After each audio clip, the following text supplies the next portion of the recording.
Now that you've got some of the basics figured out, you are well on your way to building a robust, meaningful family tree to share with your family. If you would like to continue your learning journey, we've prepared some additional tracks for you. Those include Ancestry 102, where you can learn more about how to get the most out of the unique records and tools on Ancestry.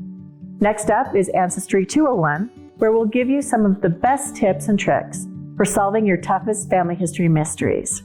And we've also prepared tracks for understanding your Ancestry DNA results to accelerate your family history discoveries.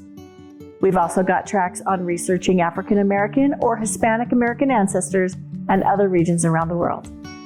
Much like climbing your family tree, your genealogy education can be a little bit of a choose-your-own adventure. You decide which branches of your family tree to follow at any given time, and we'll be right here with the information you need to make those discoveries.